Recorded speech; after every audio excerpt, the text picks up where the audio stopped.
ನಿಂಗೆ central library ತೋರಿಸ್ತೀನಿ. ನಡೀತಾ ಹೋದರೆ ಸುಸ್ತು ಅಂತೇನು. ಆಟೋ ರಿಕ್ಷಕ್ಕೆ ತೀರಾ ಹತ್ತಿರ.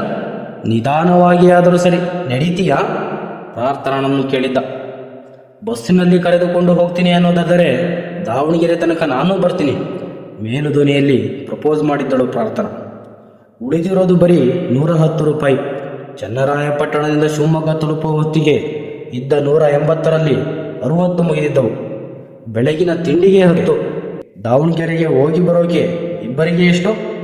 ಬೇಡ, ನೀನು ಲೈಬ್ರರಿಯಲ್ಲೇ ಕೂತು ಓದು.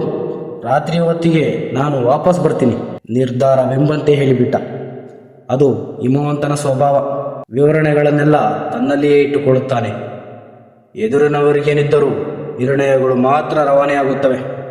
ಅದು ಗೊತ್ತಿದ್ದರಿಂದಲೇ ಶಾಂತಪ್ಪ ಡಾಕ್ಟ್ರು ಎಂಬ ಪ್ರಶ್ನೆಯನ್ನು ಅಷ್ಟು ಹೊತ್ತಾದರೂ ಮುಖದ ಮೇಲೆ ಧರಿಸಿಕೊಂಡಿದ್ದದ್ದು. ಅವರಿಗೆ ಅದೂ ಕೂಡ ಗೊತ್ತು, ಹಿಮವಂತನ ನಿರ್ಣಯಗಳು ಎಂದಿಗೂ ಬದಲಾಗುವಂಥದ್ದಲ್ಲ. ಆಮೇಲೆ ಕೋರ್ಟಿನ ಸರ್ಕಲ್ಲು ದಾಟಿ DVS ಕಾಲೇಜಿನ ಪಕ್ಕದಲ್ಲಿ ಅದು ಪಾಲಿಟೆಕ್ನಿಕ್ನ ಮುಖ ನೋಡಿಕೊಂಡು ಆ ಸರ್ಕಲ್ಲಿಗೊಂದು ಚಿಕ್ಕ ಸುತ್ತು ಹೊಡೆದು ಇನ್ನೇನು ಸೆಂಟ್ರಲ್ ಲೈಬ್ರರಿ ಮೆಟ್ಟಲು ತುಳಿಯಬೇಕು. ಅಷ್ಟರಲ್ಲಿ ಪ್ರಾರ್ಥನಾ, ರಾತ್ರಿ ತಡ ಮಾಡಬೇಡಿ, ನನಗಿನ್ನೂ ಒಬ್ಬಳೇ ಇರೋದು ರೂಢಿಯಾಗಿಲ್ಲ ಅಂದುಬಿಟ್ಟಿದ್ದಳು. ಪ್ರಾರ್ಥನಾಡೆಡೆಗೆ ಹಿಮವಂತ್ ಅದೊಂದು ಅಪ್ಯಾಯಮನದ ನೋಟವನ್ನು ನೋಡಿದ್ದ. ಇನ್ನೊಂದಷ್ಟು ಹಣ ಜೇಬಿನಲ್ಲಿದ್ದರೆ ಪ್ರಾರ್ಥನಳನ್ನು ದಾವಣಗೆರೆಗೆ ಕರೆದೊಯ್ಯಬಹುದಾಗಿತ್ತು. ಮತ್ತಷ್ಟು ಹೊತ್ತು ಬಸ್ ಸ್ಟ್ಯಾಂಡಿನಲ್ಲಿ, ಬಸ್ಸಿನಲ್ಲಿ, ದಾವಣಗೆರೆಯಲ್ಲಿ ಜೊತೆಯಾಗಿರಬಹುದಾಗಿತ್ತು. ಅವಳು ಓದಿಕೊಳ್ಳಲಿ ಹಾಗಂತ ನಿರ್ಧರಿಸಿಬಿಟ್ಟ. ಅಲ್ಲದೆ ದಾವಣಗೆರೆಯಲ್ಲಿ ಅವನು ಹೋಗಲಿರುವ ಜಾಗ, ಅಲ್ಲಿಗೆ ಪ್ರಾರ್ಥನೆ ಬರುವಂತಿಲ್ಲ. ಅವಳೊಬ್ಬಳೇ ಅಲ್ಲ, ಕನಸು ಕಟ್ಟಿರುವ ಯಾವ ಹುಡುಗಿಯೂ ಕೂಡ ಬರಬಾರದ ಜಾಗವದು. ಅವನು ಅದೇ ಸ್ಥಿರವಾದ ಹೆಜ್ಜೆಗಳಲ್ಲಿ ಬಸ್ ಸ್ಟ್ಯಾಂಡಿಗೆ ನಡೆಯುವುದನ್ನೇ ಕಣ್ಮರೆಯಾಗುವ ತನಕ ನೋಡಿಕೊಂಡಿದ್ದಳು ಪ್ರಾರ್ಥನಾ. ತುಂಬ ದೂರದ ಊರೇನಲ್ಲ ದಾವಣಗೆರೆ. ಕಿಟಕಿಯ ಗಾಜಿಗೆ ತಲೆಯಾಣಿಸಿ ಒಂದರ್ಧ ನಿದ್ದೆ ತೆಗೆದು ಬಿಟ್ಟರೆ ಬಂದೇ ಬಿಟ್ಟಿರುತ್ತದೆ. ಆದರೆ ಇವತ್ತು ಹಿಮವಂತನ ಕಣ್ಣು ತುಂಬ ಕನಸುಗಳಿವೆ. ನಿದ್ರೆ ಬರಲಾರದು. ಓಡುತ್ತಿರುವ ಬಸ್ಸಿನಲ್ಲೇ ಕುಳಿತು ಕಿಟಕಿಯ ಆಚೆಗಿನ ಬೋಡು ಹೊಲಗಳನ್ನು ನೋಡಿದ್ದ. ಇಲ್ಲಿಯ ಊರುಗಳು ದೂರ ದೂರ. ನಡೆಯುತ್ತಾ ಹೊರಟು ಬಿಟ್ಟರೆ ಯಮಹಿಂಸೆ. ಗುಕ್ಕು ನೀರು ಬೇಕಾದರೂ ಗಂಟೆಗಟ್ಟಲೆ ನಡೆಯಬೇಕು. ತನ್ನ ಸೀಮೆ ಹಾಗಲ್ಲ. ಊರಿಗೆ ಊರು, ಹಳ್ಳಿಗೆ ಹಳ್ಳಿ ಒಂದಕ್ಕೊಂದು ಕೈ ಹಿಡಿದುಕೊಂಡೇ ನಿಂತಿವೆ ಎಂಬಂತೆ ಭಾಸವಾಗುತ್ತದೆ. ಹತ್ತಿಹಳ್ಳಿ ದಾಟಿ ಬಿಟ್ಟರೆ ಅಗೋ ಅಲ್ಲಾಗಲೇ ಒಂಬಾಳೆ ಕೊಪ್ಪಲು. ಮುಂದೆ ಮಲ್ಲನಘಟ್ಟ ಎಡವಿ ಬಿಟ್ಟರೆ ಬೇಡಿಗನಹಳ್ಳಿ. ಚನ್ನರಾಯಪಟ್ಟಣಕ್ಕೆ ಹೊರಡಬೇಕು ಅಂತ ನಿಶ್ಚಯಿಸಿದರೆ ಸಾಕು, ಜಾವಕ್ಕೆ ಎದ್ದು ಹೊರಟು ಬಿಡುತ್ತಿದ್ದ. ದಾರಿ ಖರ್ಚಿಗೆ ಏನು ಬೇಕು? ಜೇಬಿನಲ್ಲೊಂದು ಬೆಲ್ಲದ ತುಂಡಿದ್ದರೆ ಸಾಕು, ಅದೇ ಮಹಾಪ್ರಸಾದ. ಯಾವ ಊರು ಪರಿಚಯವಿಲ್ಲ ತನಗೆ. ತುಂಡು ಬೆಲ್ಲವನ್ನು ಕಟ್ಟೆಯ ಮೇಲೆ ಕುಳಿತು ಇಷ್ಟಿಷ್ಟಾಗಿ ತಿಂದು ಸಾವುಕಾರ್ ಚೆನ್ನಯ್ಯನವರ ನಾಲೆಯಲ್ಲಿ ಬಗಸೆ ಅದ್ದಿ ಹೊಟ್ಟೆ ತುಂಬ ನೀರು ಕುಡಿದು ಬಿಟ್ಟರೆ ಸಾಕು, ಮತ್ತೆ ಗಾವುದ ನಡೆಯುವ ಹುಮ್ಮಸ್ಸು ಬಂದು ಬಿಡುತ್ತದೆ. ತೀರಾ ಹಸಿವೆನಿಸಿದರೆ ಜೋಗಿಪುರದಲ್ಲೋ ಶೆಟ್ಟಿಹಳ್ಳಿಯಲ್ಲೋ ಯಾರದ್ದಾದರೂ ತೋಟಕ್ಕೆ ನುಗ್ಗಿ ಒಂದು ತೆಂಗಿನಕಾಯಿ ಕೆಡವಿಕೊಂಡು ಎಳನೀರು ಕುಡಿಯುತ್ತಿದ್ದ. ಯಾರೂ ಬೇಡವೆನ್ನುತ್ತಿರಲಿಲ್ಲ. ಹಾಗೆ ನೋಡಿದರೆ ಅವನು ಚನ್ನರಾಯಪಟ್ಟಣಕ್ಕೆ ತೀರಾ ಹತ್ತಿರದವನೇನಲ್ಲ. ಹಿಮವಂತನ ತಂದೆ ಅಳಿಯಸಂದ್ರದವನಂತೆ. ಅಳಿಯಸಂದ್ರದ ಈರಣ್ಣಪ್ಪ ಅಂದರೆ ದೊಡ್ಡ ಹೆಸರು. ಹಠಕ್ಕೆ ಹುಟ್ಟಿದ ಮನುಷ್ಯ. ಆ ಕಾಲಕ್ಕೆ ಕುದುರೆ ಇಟ್ಟುಕೊಂಡಿದ್ದನಂತೆ. ಪಂಚಾಂಗ ಅನ್ನೋ ವಸ್ತುಗಳನ್ನು ಎಡಗೈಯಲ್ಲೂ ಮುಟ್ಟುತ್ತಿರಲಿಲ್ಲ. ತಿಥಿ, ವಾರ, ನಕ್ಷತ್ರ, ಗ್ರಹಣಗಳೆಲ್ಲವೂ ಬಾಯ್ತುದಿಯಲ್ಲೇ. ಆದರೆ ಜನ ಅದಕ್ಕೆಲ್ಲ ಹೆದರುತ್ತಿದ್ದದ್ದು. ಅಳಿಯಸಂದ್ರದ ಈರಣ್ಣಪ್ಪನಿಗೆ ಮಾಟ ಮಾಡೋಕ್ಕೆ ಬರುತ್ತಂತೆ. ಕೋರ್ಟಿನಲ್ಲಿ ತಾವೇ ವಾದ ಮಾಡಿಯಾದರೂ ಸರಿ, ಗೆದ್ದು ಬಿಡಬಹುದಾಗಿತ್ತು. ಆದರೆ ಆ ಯಪ್ಪನ್ನ ಎದುರು ಹಾಕೊಂಡು ಬದುಕಿದವರುಂಟೆ ಅನ್ನುತ್ತಿದ್ದರು ಜನ. ಹೆಂಗಸರ ತಂಟೆಗೆ ಹೋದವನಲ್ಲ.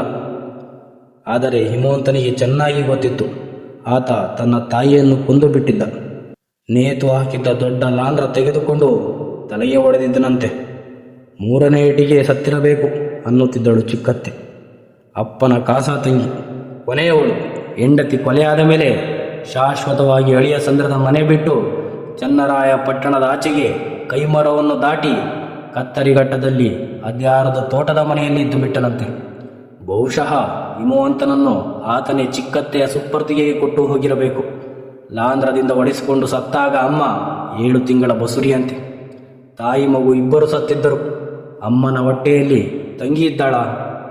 ಗೊತ್ತಿಲ್ಲ. ಇದ್ದಿದ್ದರೆ ಈಗ ಪ್ರಾರ್ಥನಳಷ್ಟು ಇರುತ್ತಿದ್ದಳೇನೋ. ಇಬ್ಬರಿಗೂ ಒಳ್ಳೆ ಜೋಡಿಯಾಗುತ್ತಿತ್ತು. ಅತ್ತಿಗೆ ನಾದುನಿ. ಇಷ್ಟಕ್ಕೂ ತಾನು ಪ್ರಾರ್ಥನಳನ್ನು ಪ್ರೀತಿಸುತ್ತಿದ್ದೀನ? ಮದುವೆಯಾಗುವಷ್ಟು ಗೊತ್ತಿಲ್ಲ. ಮದುವೆಯಾಗಬಲ್ಲಷ್ಟು, ಆದರೆ ಬಾಳಿಸುವಷ್ಟು ಪ್ರಾಮಾಣಿಕತೆ ಖಂಡಿತ ಇದೆ.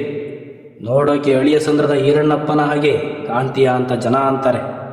ಆದರೆ ಹಿಮವಂತನಿಗೆ ಚೆನ್ನಾಗಿ ಗೊತ್ತು, ತನ್ನಲ್ಲಿ ಪ್ರತಿಷ್ಠಾಪಿತಳಾಗಿರುವವಳು ಅಮ್ಮ. ರುದ್ರ ಭೀಕರ ಜಲಪಾತದ ಮುಂದೆ ಬೆಚ್ಚಿ ಬಿದ್ದಂತೆ ಅರಳಿ ನಿಂತ ಪುಟ್ಟ ಹೂವು ಅಮ್ಮ. ಏನೇನು ಅನುಭವಿಸಿ ಬದುಕಿದ್ದಳೋ, ಅದೆಂಥ ನೋವು ಉಂಡು ಸತ್ತಳು. ಕತ್ತರಿಗಟ್ಟದ ಅಪರಿಚಿತರ ತೋಟದ ಮನೆ ಸೇರಿಕೊಂಡ ಮೇಲೆ ಅಪ್ಪ ಕೂಡ ಶಾನೆ ದಿನ ಬದುಕುಳಿಯಲಿಲ್ಲ. ಜನಕ್ಕೇನು ಬಾಯಿಗೆ ಬಂದ ಹಾಗೆ ಮಾತನಾಡಿಕೊಳ್ಳುತ್ತಾರೆ. ರಾತ್ರಿಗಳಲ್ಲಿ ಅಪ್ಪ ತಲೆ ಕೆಳಗಾಗಿ ತೋಟದಲ್ಲಿದ್ದ ಮರವೊಂದಕ್ಕೆ ನೇತು ಬೀಳುತ್ತಿದ್ದನಂತೆ. ಚಿಕ್ಕ ಮಗುವಿನಂತೆ, ತೀರಾ ಹಸುಗೂಸುವಿನಂತೆ ದನಿ ತೆಗೆದು ವಿಕಾರವಾಗಿ ಹೇಳುತ್ತಿದ್ದನಂತೆ. ಬೆಳಗ್ಗೆದ್ದರೆ ಮಾತ್ರ ಹಾಕಿದ ಪದ್ಮಾಸನ ಬಿಚ್ಚುತ್ತಿರಲಿಲ್ಲ. ಆದರೆ ಮಾಟ ಮಾಡುವುದನ್ನು ತಾನಾಗಿ ತಾನೇ ಬಿಟ್ಟು ಬಿಟ್ಟಿದ್ದನಂತೆ.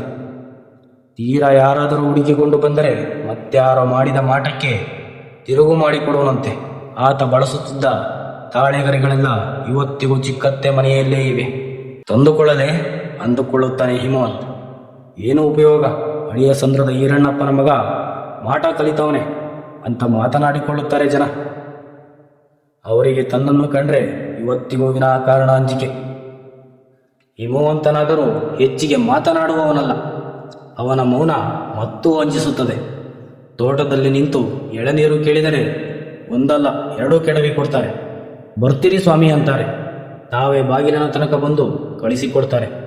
ಹಿಂದೆ ಅದೇನು ಮಾತನಾಡಿಕೊಳ್ತಾರೋ. ಅವರು ಅಪ್ಪನ ಬದುಕಿನ ಬರ್ಬರತೆ ನೋಡಿದ್ದಾರೆ.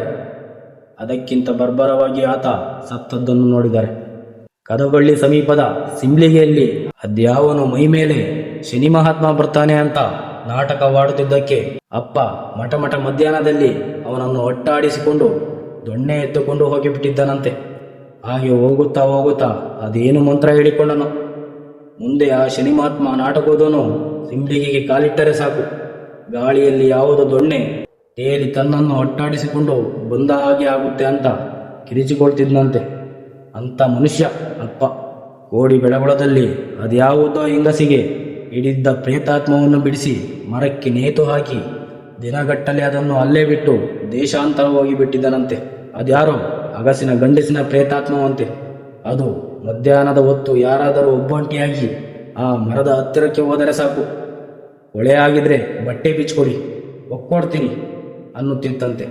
ಕಡೆಗೆ 1 ವರ್ಷವಾದ ಮೇಲೆ ಗೂಳಿ ಹೊನ್ನವಳ್ಳಿಯ ಶಾನುಭೋಗರ ಮನೆಗೆ ಅಪ್ಪ ಬಂದಿದ್ದಾನೆಂಬ ಸುದ್ದಿ ಕೇಳಿದ್ದ ಕೋಡಿ ಬೆಳಗುಳದ ಜನ ಖುದ್ದಾಗಿ ಹೋಗಿ ಅಪ್ಪನ ಕೈಕಾಲು ಹಿಡಿದು ಮರಕ್ಕೆ ನೇತು ಹಾಕಿ ಹೋದ ಪ್ರೇತಾತ್ಮವನ್ನು ಬಿಡುಗಡೆ ಮಾಡಿಸಿದ್ದರಂತೆ. ಅಂತ ಅಪ್ಪ ಸತ್ತದ್ದು ಮಾತ್ರ ಸಾಯಬಾರದ ಸಾವೆ. ಇಡೀ ದೇಹ ಒಳೆತಂತೆ ವ್ರಣವಾಗಿ ಬಿಟ್ಟಿತ್ತಂತೆ. ಹಲ್ಲುಗಳೆಲ್ಲ ಉದುರಿ ಹೋಗಿದ್ದವು. ಬಲಗೈ ಸೇದಿ ಹೋಗಿತ್ತು. ತೋಟದ ಮನೆಯ ಹತ್ತಿರಕ್ಕೆ ಹೋದರೆ ಸಾಕು ದುರ್ವಾಸನೆಯಂತೆ. ಚಿಕ್ಕತ್ತೆ ಹೇಳೋಳಲ್ಲ,